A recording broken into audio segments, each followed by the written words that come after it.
Hey guys, welcome to TechnoSalad.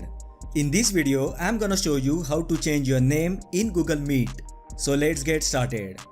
Before we start, please subscribe to my channel to watch upcoming useful tech videos like these.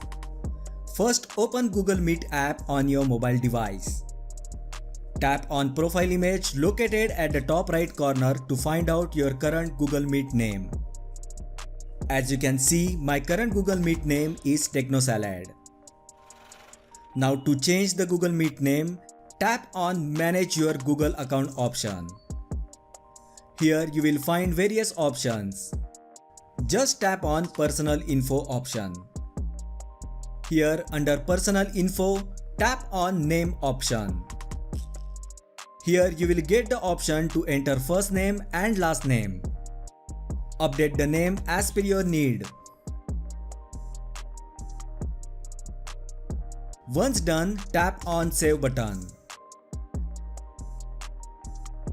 Here under Personal Info, you can even change birth date and upload profile picture as well.